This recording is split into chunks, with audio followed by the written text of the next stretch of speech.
we've got the finals. We've got Patrick Green on Jeskai Control, and we've got Michael Mapson on Bant Nadu. And joining me this round for coverage is Saltrix himself, Kai Sawatari. Kai, how you doing? Hey yo, what's up? It's a boy Kai Sawatari, aka Sawatari. You might know me from the Everyday Eternal podcast as well, and I got the honor to be here at the Buffalo Chicken Dip Legacy in the United States. Very, very happy to be here after a long weekend. Yeah, thank you for making the trip, and it's been awesome to hang out and kick it. Hell yeah. Also, like, hi to everyone in chat. Appreciate it. Thank you so much for tuning in, everyone.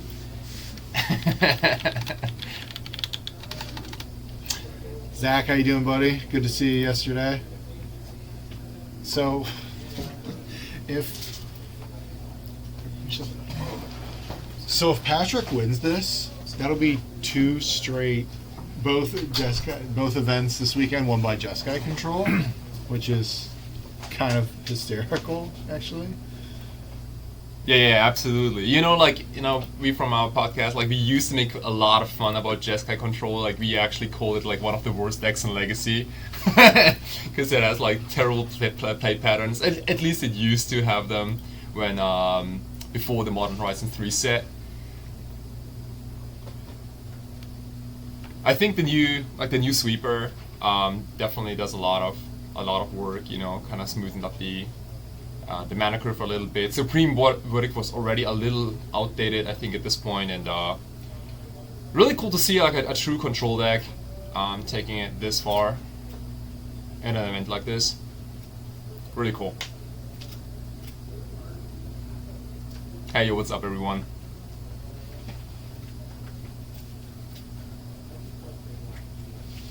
Yeah, so players are shuffling up here. They're getting ready. Pretty cool. Like Michael Mapson, like we had a little bit of time yesterday to like do a little cube draft, and oh man, like I thought that I had like the craziest deck possible. I had like an insane storm deck in Vintage Cube, and then I got paired against Michael, and then he shows me his companion, which is like Luris, and he drafted like an Orsov Dead Guy Ale sort of stuff. And full of like Thalias and discard stuff and like Esper Sentinel. It was disgusting. So like he easily slapped me 2-0 in Vintage Cube. So that happened yesterday, and now I see him in the finals here at this event. Not surprised, dude. Like Michael can play. He's a beast.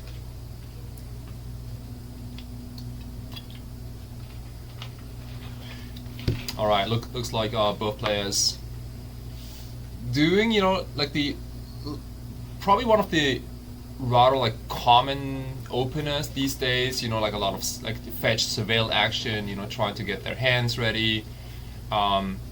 This is like something that wasn't the case in Legacy for a long time, but like, getting that actual surveil triggers in the early stage of the game, very valuable. Yeah, this looks like we're jockeying for position here before the fight. Patrick's got a lot of interaction and sweepers between Terminus and Wrath the Skies to clean up the dorks, and he could easily just kind of let Mapson combo off and just wipe the board and kind of get back to stable in a way that not a lot of decks have been able to against Patrick. Yeah, absolutely.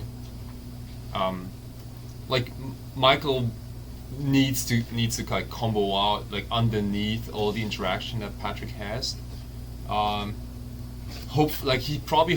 He obviously hopes for the right moment. Maybe Patrick taps out for like a planeswalker or like some sweepers, something like that, and doesn't have enough mana to interact at least with like Swords of Plowshares, stuff like that. Delighted Halfling is one of the best threats I think Michael has, because it makes Teferi Time Raveler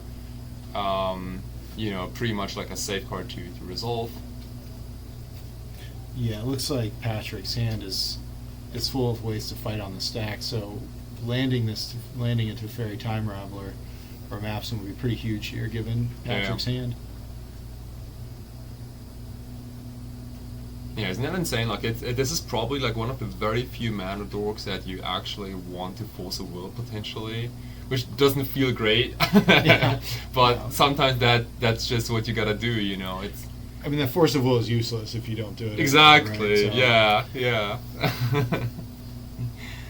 Yeah, actually, Patrick was talking after our match, and he said he got this list from Callum, your podcast host, and changed a couple cards.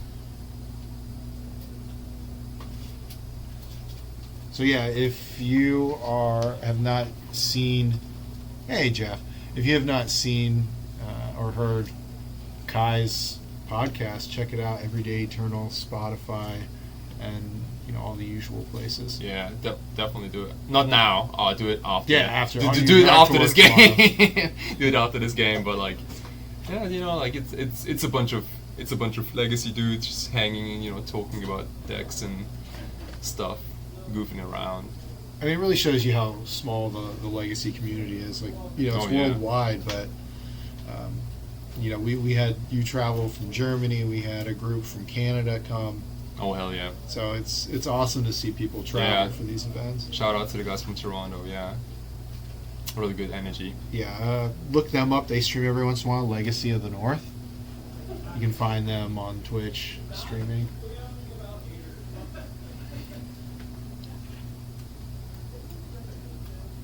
Yeah, we can hear them laughing, but I can't make out what they're saying.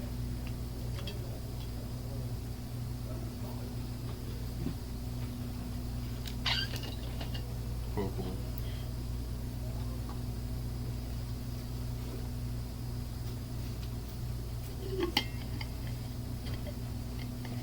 So we're working on resolving this brainstorm here. We'll get there eventually. And like because Patrick has so many sweepers, like Michael needs to like.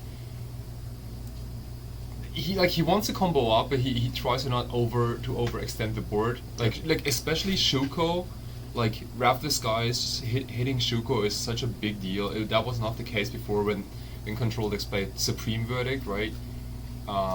Usually like all the enchantments and artifacts still stay on the battlefield, so you could kind of like, just kind of recoup and get back to the game very easily, but. Wrath of the Skies, like I've seen some nasty Wrath of the Skies like the last 2 days, basically nuking everything from like land stacks, including Mox Diamonds, Exploration, all that kind of stuff, Shukos, so it all crumbled. So yeah, I had my quarterfinals match. I lost to Patrick, and he was able to Wrath of the Skies at Murktide region. Mm-hmm. So. Those having multiple of those in the Attune. Mm-hmm. I can't remember the name of the MH3 card. Draw card was. Oh, the cantrip. Tune the Narrative. Tune the Narrative, yeah. And Patrick playing 4 Brain Surge. That actually looked pretty impressive in our matches. Oh yeah, absolutely. Also, there are not many Planeswalkers. I like this list a lot.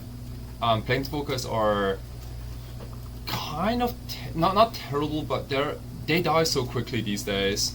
I'm a little surprised about Jace. I mean, this is like somewhat something for like the old school legacy folks out there. Like the die-hard Control fans. Jace the Mind Sculptor used to be one of the best cards in all of Magic. Now there's a lot of competition these days for the Planeswalker slots, but yeah, really cool to see Brain Surge. Excellent card, makes Miracle cards is playable again and recoups card advantage. Even if you get grieved, reanimated, even if you're completely down on no spells in your hand, a single Brain Surge can completely change your hand entirely. Yeah, really cool. There were a couple times I fought over him. Mm-hmm. And he's packing 4. I didn't realize he was packing 4. I thought he was playing 2, but it looked impressive. So Jace is only one of 5 threats in his main deck: 2 Jace, 2 Snapcaster Mage, and 1 4th Aerolingus. Yeah. So this Jace could run away here. Yeah, and there's a Wrath of the Skies in hand for Patrick, in case Mapson gets anything going here.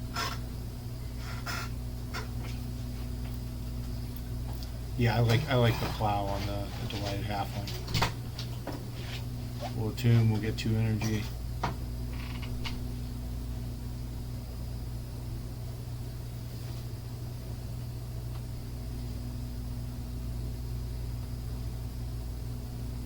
Yeah, so that Wrath can, okay, we'll Greenstone for 4. Looks like we'll go get Nadu. Yeah. Which I expect to get swept up pretty quick here. I mean, you don't want to trade this Wrath of the Skies 1-for-1. But it's probably the best deal considering he won't get an activation on it. Well, he's got the Caracas in play, so you're kind of. Yeah, very strong, right, very strong. So you're probably not going to do that. That's probably out. Yeah, Caracas hiding in the back there. Yeah, this is like something you see a lot in like Death and Taxes decks. You know, like they play a Thalia and they have like Caracas up, and it's kind of awkward to play a removal spell. It's tempo negative though. Like if they want to like recast their the threat again, you know, it usually takes like at least like half of the turn. And there is an active Jace the Mind Sculptor right now. So Patrick probably trying to delay the game as much as possible at this point because he has an active Planeswalker. And like if he finds like a Brain Surge, for example, like he can really start to pull ahead on this one. Yeah, so Patrick found a counter spell. You could Jace unsummon the Nadu and try and counter it on the way back down. Oh, really cool. Actual counter spell? Yeah, actual counter spell. Yeah. Looks like there's a Brain Surge in Patrick's hand as well. Yeah. So we have full Force of Will, we have a single counter spell, we have a single Force of Negation, a Spell Pierce, and a Spell Snare. And 2 Snap Caster Mages to essentially, flashback any of the counter spells. I do like the Spell Snares quite a lot. They deal with a lot of things that are going on in Legacy right now, including like Psychic Frog, for example. That's a big one, but also like Chalice of the Void. You know that's always around. Yeah, really cool. Watching Patrick's games this weekend, the spell snares looked great. All right, so we'll plow. Are we gonna?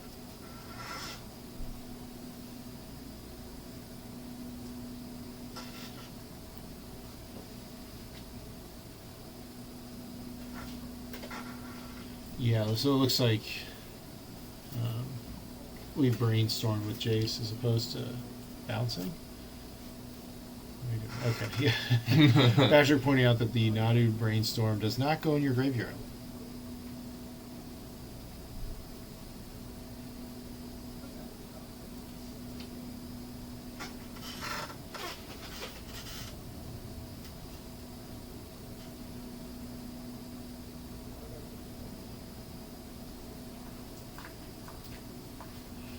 We didn't really get a peek at Mapson's hand there. Alright, so we're going to go Nadu, and here's that counter spell that we mentioned, and a Force. Yeah. How many cards do you have in hand? He's got to have...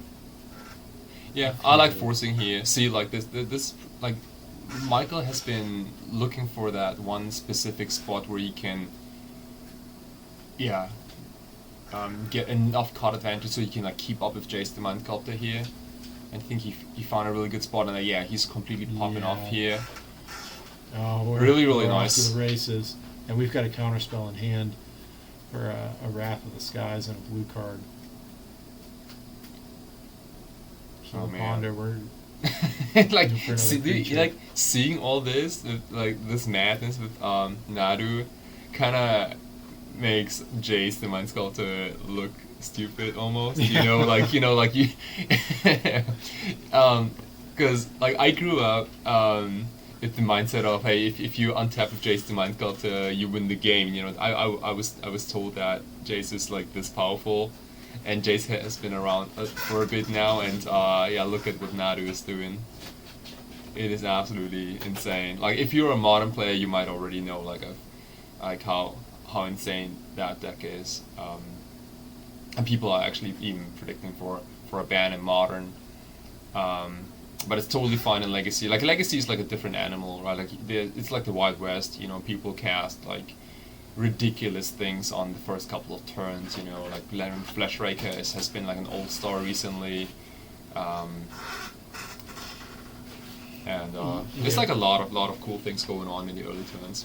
Yeah, one of the top 8 decks was Necro Dominance. Oh hell yeah! Yeah, so Necro Dominance, Storm out, kill you with Tendrils of Agony. Cool. Yeah, dude. Anything Hoffman was anything playing. Storm Age, dude. Like I'm totally down on this. It's a deck that you don't see much these days. It was very hot last month, I think, or like 2 months ago. At least on Magic Online, like when you queued up on a league, like you got paired against that deck so often. Maybe heard some over there to turn down your volume some. To talk more quietly. Like,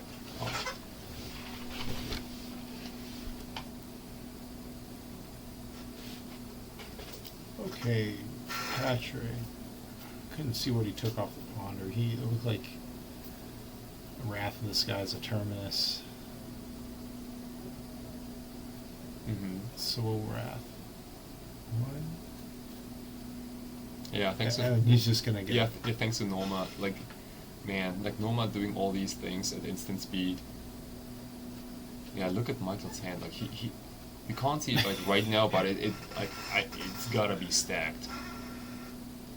And getting mana to essentially hardcast Force of Will, like at instant speed. Oh is, yeah, definitely. All right, so he's gonna pitch the ponder to cast on this Wrath of the Skies here.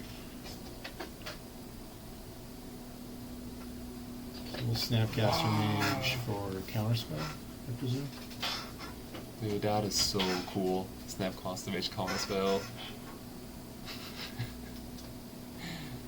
It feels good to see Snapcaster Mage get play again. Yeah, definitely. Ooh, yeah, check this out. Patrick, has seen enough. This is it. So Mapson getting game 1.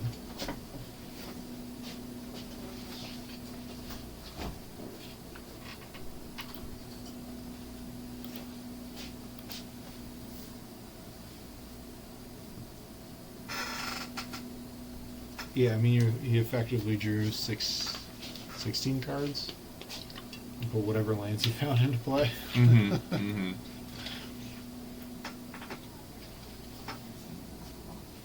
Yeah, Nadu probably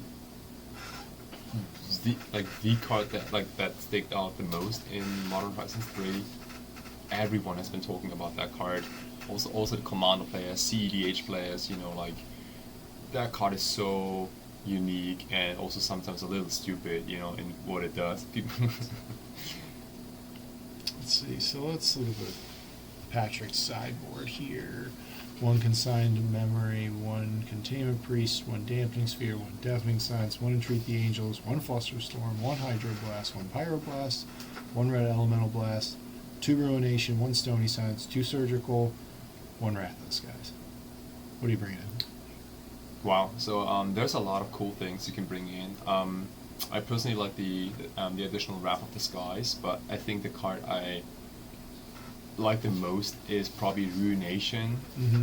Like Michael's mana base is all over the place. It's banned colors. It's mostly non-basic lands. Yeah, I like the Ruination. I've seen Patrick get quite a few people this week. So in terms of basics, Mapson's playing 1 plains, 1 4. He's playing 1 of each. Plus 1 Noble Hierarch and 3 Delighted Halfling. Those are your mana sources, but non-basic land mana sources in the face of Ruination. Yeah.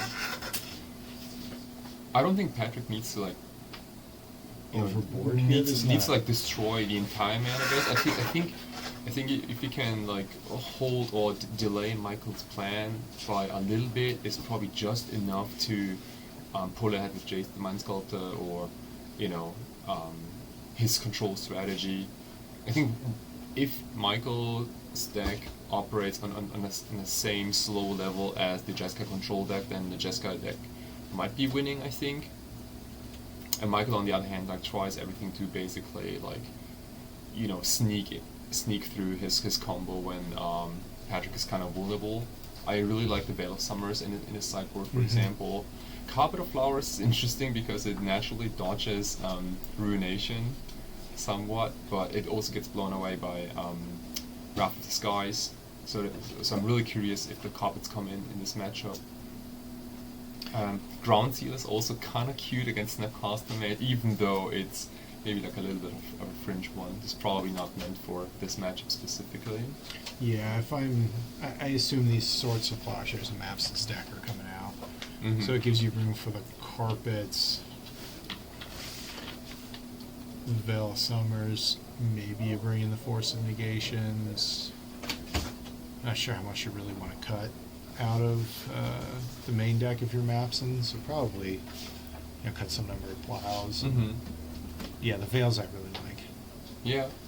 It's also not crazy to bring in those Force of Negation, even though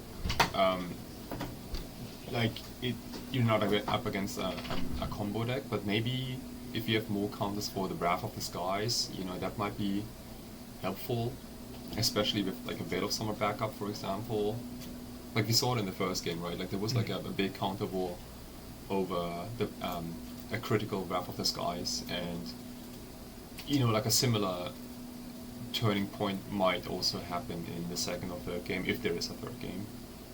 Yeah, I also like these Force Negations as a way to fight Jace the Mind Sculptor. Yeah, cool.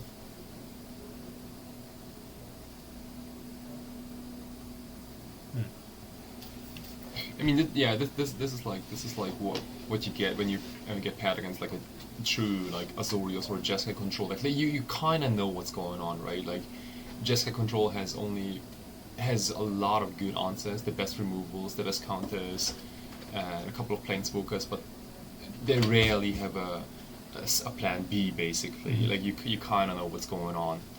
So I think Michael has an easier time boarding against Patrick than vice versa.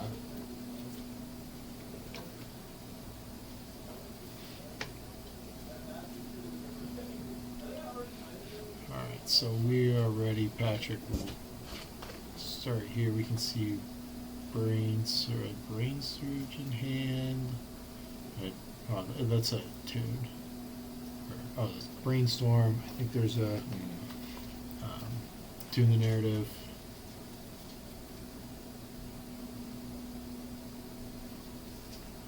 Yeah, the turn one Delighted Halfling threaten to Fairy is a very real threat here for Patrick. Yeah. Yeah, probably the best turn one play from Michael, I think. When Mapson watches this back, I just want him to know he always presents the deck like upside down. Like that. Oh, look at this! Look at this! I like it. Okay, I mean this is just how scary Delighted Halfling is, right? Like you gotta burn one of your Terminus immediately. Oh, do this a second one. Yeah, we'll probably. I assume we'll spend one of these Tune the Narratives here. You draw. It's not doing anything else. It's a good time to fire it off. So we talked about the Ruination plan, but Patrick is continuing to fetch non-basic lands. Yeah.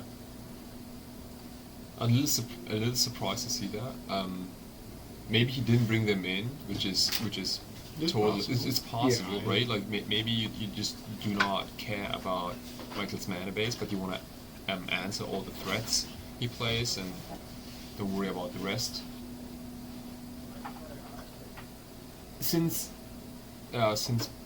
Michael is not on Ursa Sagas, I believe, it makes the plan it makes Ruination actually kind of medium, if I think about it, because I'm dealing with Ursa Sagas is like a whole new chapter basically. Like it's probably like one of the strongest lands ever printed, and a very solid plan B. Mhm. Michael's deck has no sagas, which I think is a good call because of cards like Uro and Teferi and Nadu, and like the color requirements are pretty tough, I think. Yeah, we're pretty all in here on the Bant combo Mhm. with Nadu and Keen Eye Curator being kind of your backup beatdown plans. Mm-hmm. Mm-hmm.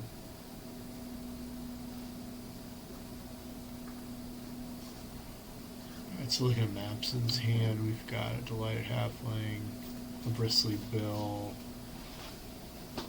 going back down from the Brainstorm, Force of Negation, and one other, Sylvan Safekeeper and something else. Mhm. I'm going to see. That's a good one too in this matchup. Sylvan Safekeeper. A little soft to both vibes, but can definitely dodge the Soul Supplanches.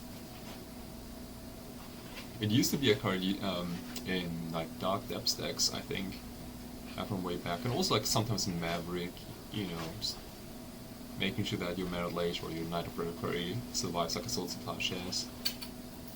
Really, really cool, but I think that's not what Michael wants to do with his Safekeeper in this deck. It's all about like targeting your own creatures to get more natty triggers. Well, no, it looks like I was wrong. I don't think it's a Safekeeper. I think that's a Green Sun Zenith. I see. Okay, which can obviously also Yeah, get which a Sylvan Safekeeper. Yeah. And Endurance, I think. Yeah. There's just so many arts at this point. Yeah, but isn't this great though? Like if you fire off a Green Sun, actually there's no Green Sun in the deck, I think. Oh no, yeah, no, there are 4 cards. Yeah.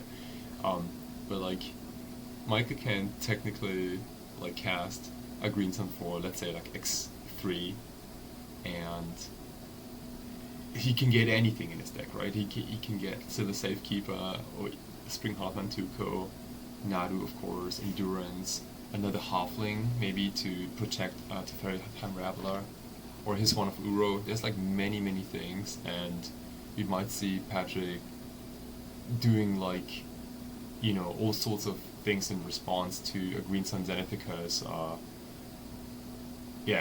that's a tricky one. Like, it's such a toolbox deck at this point. Kind of hard to predict. You don't have to get a 3. You can also get like a creature for mana value 1, even though your Green Sun Zenith was on X equal, let's say, 3. Yeah, Mapson, another Delighted Halfling here. Dude, that's the best card in this matchup, I feel like. Dude, this card is so terrifying. Oh, okay, yeah, there is a Sylvan Safekeeper along with that Green Sun Zenith in the hand. Okay. Looks like a Nomad's Encore, a Force of Negation as well.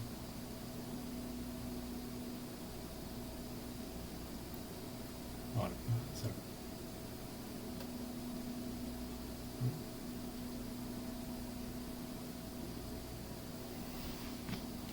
Okay, how about Sylvan Safekeeper? Looks like it resolved.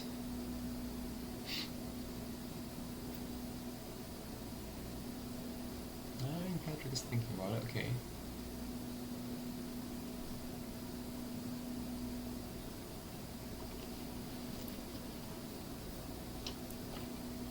Alright, so we got Magic the Shuffling here.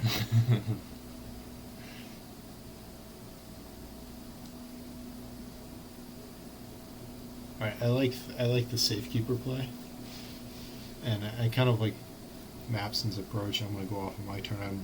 He's being very cautious to not overextend into a sweeper. Yeah, totally. Yeah. But all this while knowing that there might be a 4th Illing just at any point, right? Like, the longer the game goes, just gonna get risk of being fireballed out. Absolutely, yeah. There's only a single copy, but again, like the Jeskai, this specific Jeskai control deck, it sees so many cards because of Brain Surge. Like, you dig so much that the one-off might actually, kind of feel more like a 2-off maybe. Yeah. Tundra here. So there's the Swords of Plowshare. There's at least one Swords of Plowshare still in Mapson's deck post board. Essentially, only 2 creatures and 4 Theralingas, and I assume he cited some out. Wow. Yeah, showing some real good respect for the Silver Safekeeper. Yeah, I like man. it.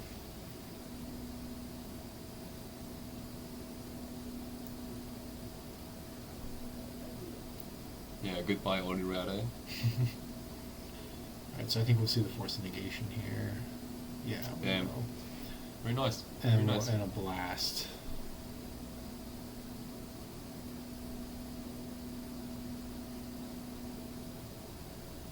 Alright, Patrick passes the turn. Brainstorms the draw. Yeah, we're not fighting over this. This isn't the fight. Mm-hmm. Mm-hmm.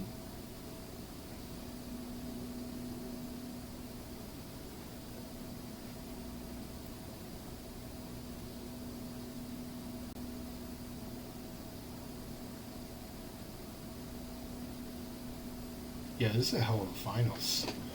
What do we got? I mean, it's both players are playing well. They're patient. They're taking their time. They're making good plays here. Ooh, we're going for the naked Nadu on board. Oh wow. We've got a Nomad's Encore in hand. Okay, and that'll be eat a counter spell. And then we'll just run out the Nomad's Encore. Okay. Patrick gets in there with the draw. Snapcaster's the draw. Ponder. Gas Ponder. Blast Plow Plains from the Ponder. Wrath of the Skies, a Snapcaster Mage in Patrick's hand for one other card.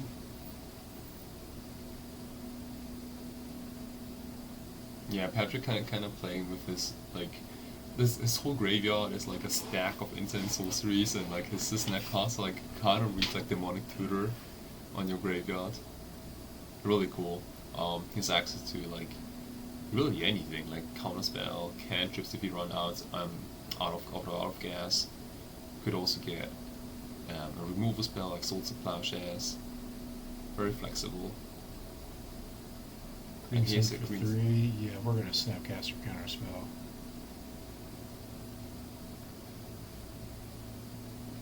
Wow, what about how about endurance? This dude, this is a big one. Yeah, that was a great play by Mapson.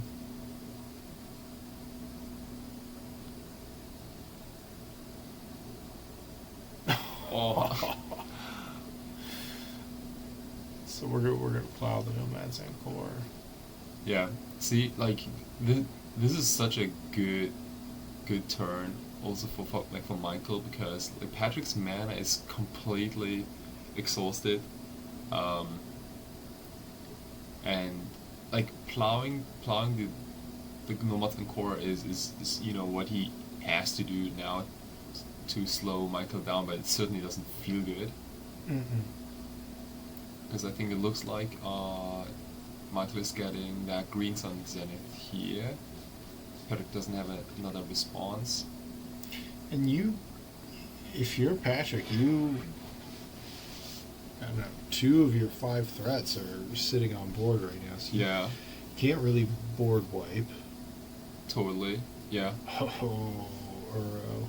Okay. We're on the beatdown playing Interesting. guy. This is I like this a lot. I like this a lot. There's only a single Uro in Michael's deck, but both players are so like their resources are so exhausted. Both players have a lot of lands, and not many cards in hand. I think if Patrick doesn't find like an answer to Uro, like Uro can definitely run away with games. Right, we've seen that like so many times. Yeah, it looks like Pyroblast Plow is a Prismatic Vista in Patrick's hand. Mm-hmm.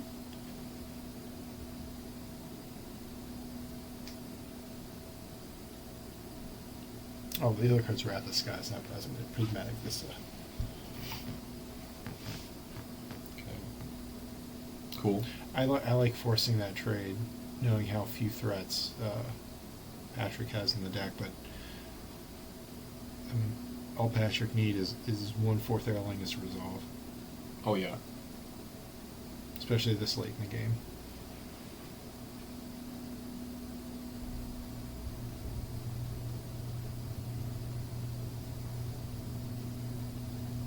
Yes, we're casting arrow. I assume this will eat a plow. Okay. A little surprised that Patrick didn't plow the Uro in response to its trigger, because there's always still a chance that Michael randomly finds his Caracas, to protect his Uro. That's always kind of scary. Yeah, if that comes down off the trigger. Oh yeah.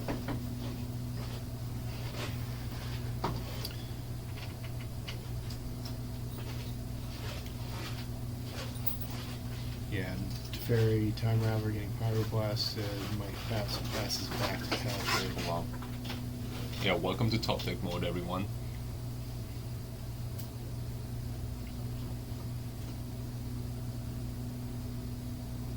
Ooh, Flusterstorm, okay. And the Kenai Curator was...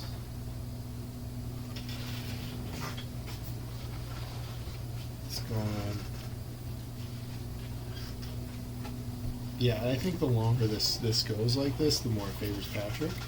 And you see Mapson with Totally agree. Force of Will in hand for the setup 4th Airlingus. The Brain Search. We're gonna Oh wow. He let it resolve. Yeah.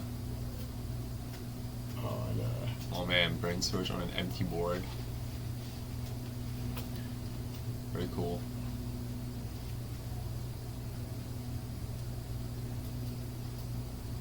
it looks like a Lorien revealed in hand as well, so we can refuel. I mean, Mapson's quickly running out of resources compared to Patrick. Yeah, totally. And like, unlike Patrick, like Michael needs 2 cards, right? Like, all the cards in Michael's, all the creatures at least in Michael's deck are somewhat mediocre by themselves. Like, Nomad's Encore, but just by itself doesn't really do much. It's the same for even the card Nadu. Like, as long as you don't have anything to target it, it's a 3-mana 3/4, which isn't like nothing. But Patrick's deck has like a JC Mind Sculptor, for example, or 4 Eolingas, even a hard cast and Lorien Reveal. Like, those cards are game changing sometimes, especially in a state like this where both players are in top deck mode.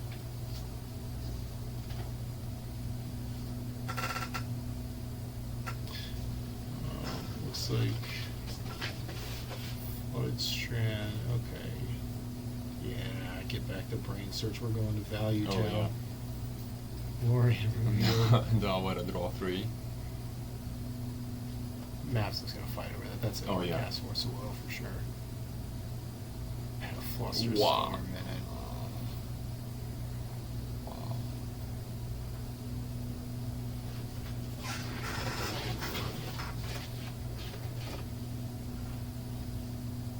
Yeah, I think Mapson's down to 1 card in hand.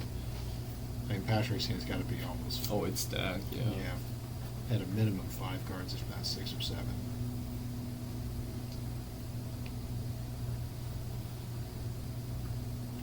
Let me just dig for the fireball.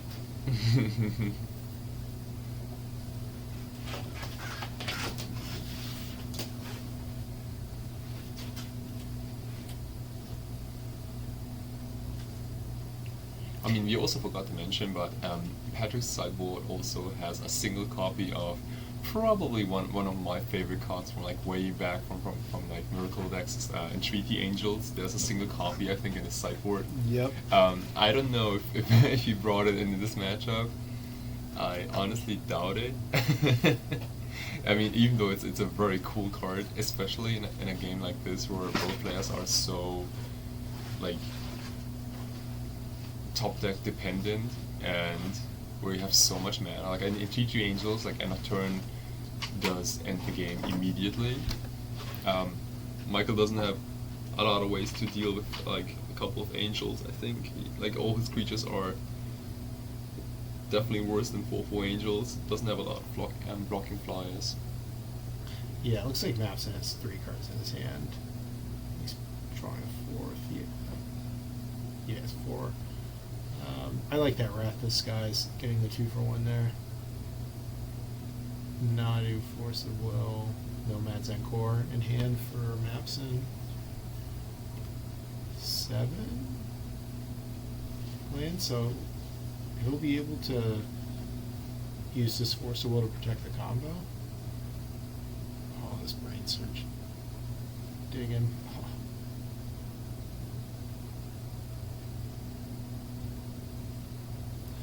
So we know Patrick will have at least Force of Will to fight.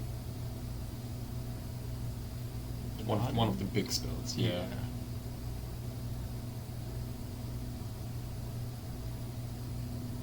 And he's got another Brainstorm in hand. He could Brainstorm, he could fetch Brainstorm, look for a Blast, and then try to save the Force of Will to fight. Patrick's rightfully so probably sniffing out Mapson having a Force of Will in hand. Okay, the dress down.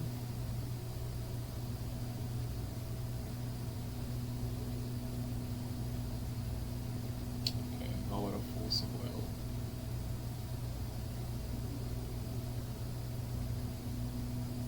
Yeah, and here's Mapson's Force fighting back. So you have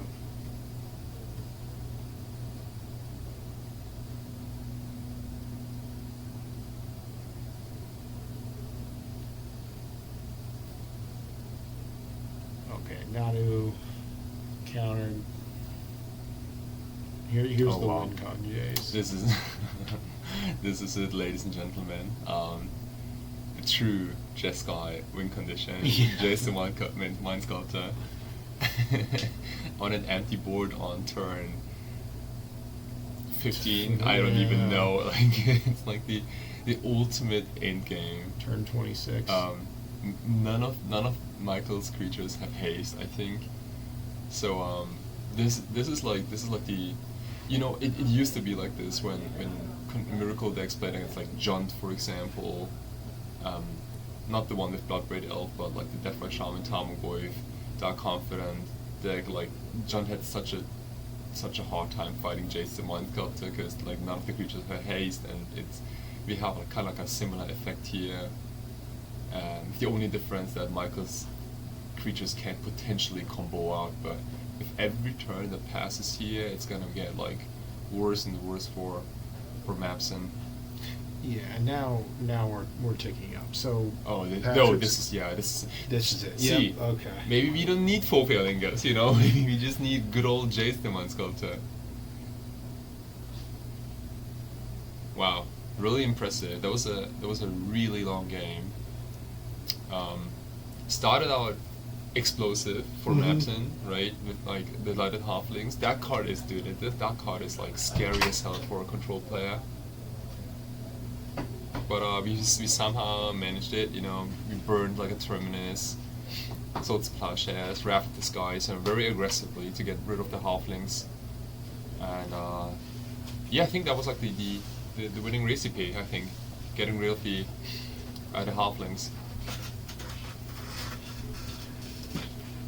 Yeah, if you joined us recently just for this match, it's a long one. It's You're a long getting one. your money's Yeah, worth. yeah, definitely, yeah. Alright, so players are sideboarding. We're cutting a few cards. You know, I'm just having a really good time, like watching like grindy games like this.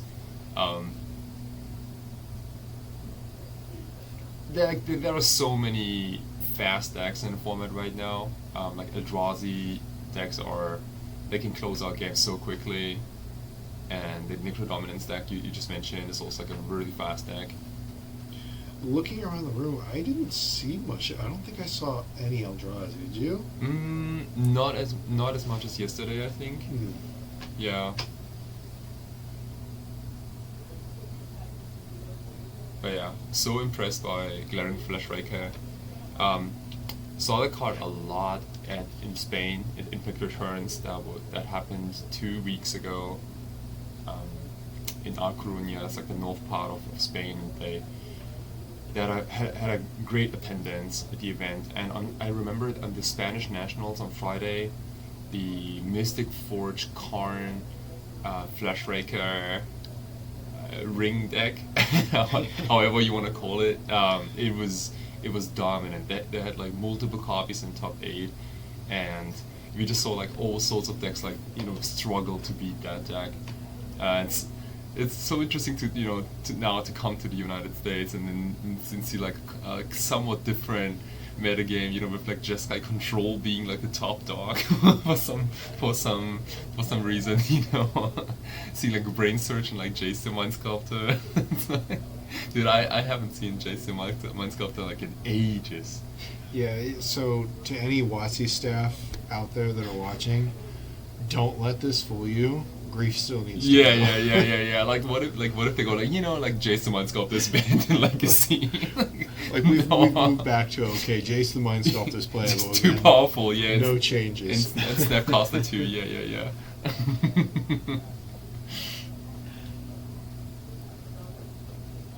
Okay. You know what I find so cool if Patrick cites in maybe Ruinations for the third game. Like Michael has seen the majority of Patrick's decks. I think in the second game, like both players kind of know by now like what's up on the other side, right? Like we've seen Force Negation from Michael. We've seen like probably additional Rapid Disguise from Patrick, right? And like Red Blasts and so on and so forth. But Ruination is like a game changer in a lot of the games, and yeah, Michael might just not know about it, and straight up like fall into like a trap, And Patrick's fetched in such a way game 2 post board that if he does have it in, Mapson could easily just kind of walk into it not expecting it. Yeah, totally. He doesn't have the busted turn 1 to play. Tropical Island go. No halfling this time. Mm-hmm. The good news for Michael though, this is not like his deck can combo out quickly, but it doesn't need to necessarily, right? Like you can also kind of take it a little slowly, build up your combo, try to find maybe like a Veil of Summer or like additional Force of Will to kind of back up your combo, because like the Jeskai Control deck doesn't put you under a lot of pressure, right? There's no Narset, there's no Teferi Time Raveler, like any of those planeswalkers with like crucial static abilities. Patrick doesn't have them. So Michael can kind of take it slowly here, and don't worry about it all that much. Yeah, so Patrick will shuffle off this Ponder. Didn't exactly see what was on top.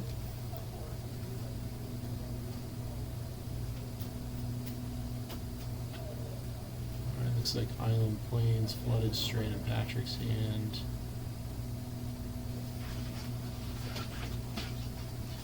So he draws another Flooded Strand. Patrick looking for anything. His hand looks like there's not going a lot going on there. Mapson Brainstorm end of turn here. Yeah, very good. Like the typical like setup turns, like the early turns, casting a couple of cantrips. And this game might come down. This is the final game, also. Like this decides who the winner is, right? And like it will probably all come down to like a critical counter war between those two decks. Michael trying to like sneak in both Nadu and a way to target him, to pull ahead on cards, and Patrick on the other side like trying to stick like a Jason Mind Sculptor eventually after Wrath on the board. 4th Illingas also pretty deadly after turn 5 or 6 maybe. And he's probably trying to keep up open mana like as long as possible. Okay. So Mapson with the delayed halfling. Yeah. We're gonna surveil. We're looking for a plow. Very cute creature, but also very deadly. Mm-hmm. Yeah.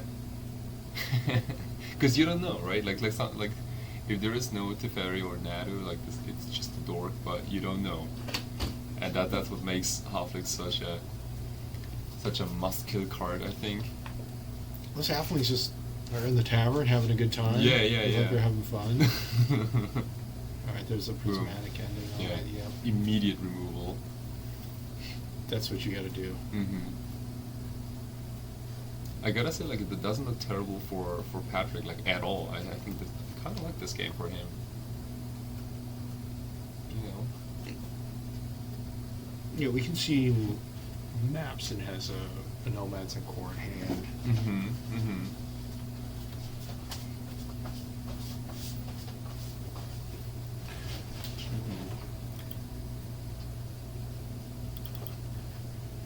Well, it's like Patrick's camera a little blurry. We'll fix that here. We'll bring that back up. There we go.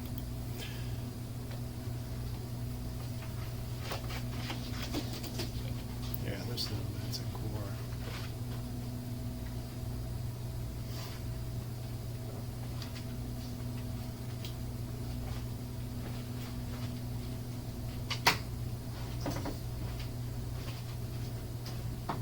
Mapson draws 18 turn clock with this Nomads and Core. Like, how high were the life totals last game when the game ended? I think they were like both close to 20 still. Okay, so I Is that believe available somewhere? I think it is. I think it is. Wow. Yeah, brain storage. See, this is exactly what we mentioned, Yes. right? Like there is gonna be a critical turn where it all comes down to, you know, Michael sticking the combo here. Like Nomads and Core is already on the battlefield, and he is a big fight over Nadu.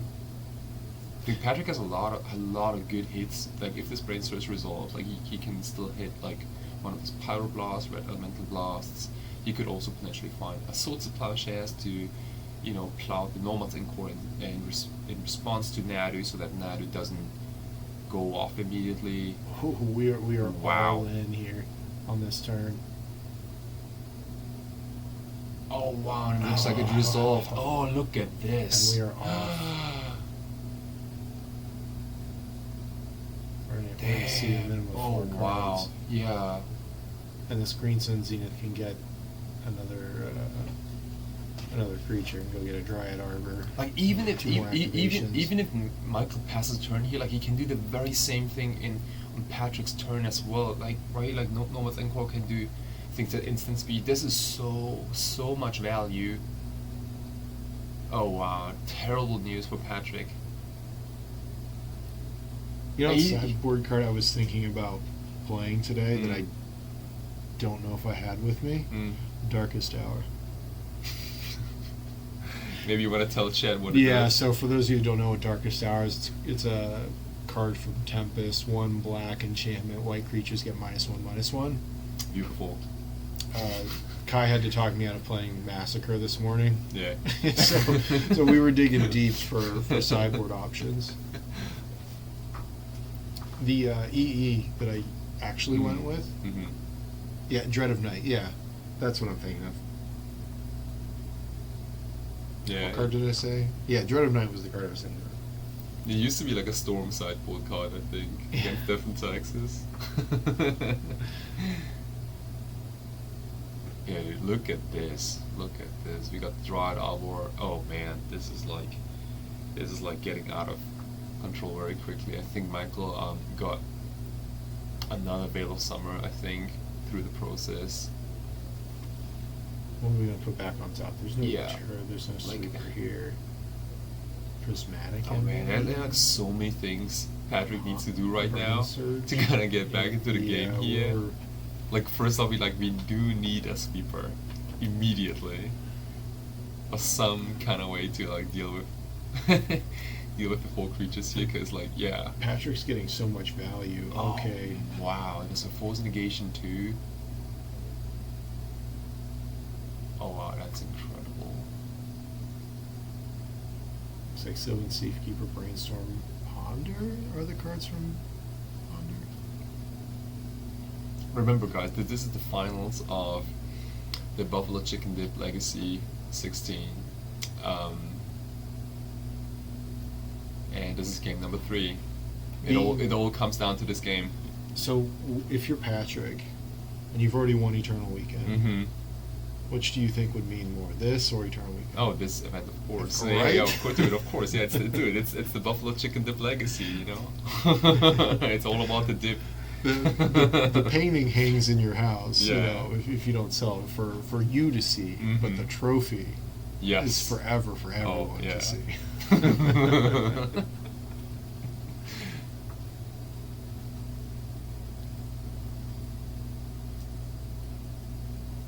Alright, so Mapson's going nuts. I've lost track of how many cards he has in his hand.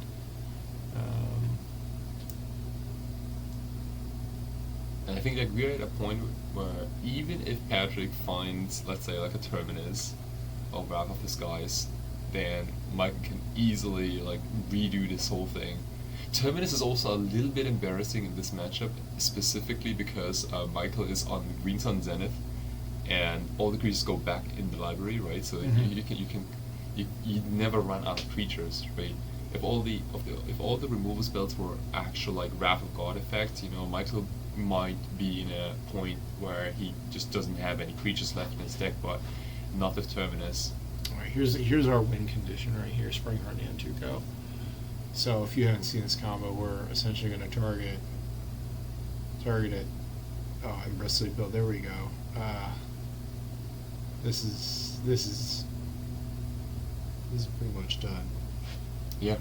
What are we doing? What are we doing for dinner? Yeah, I thought chicken. No. Yeah, and Patrick sees it, Oh, scoops it up, wow. and Michael Mapson is your winner. Yeah, congratulations, Michael.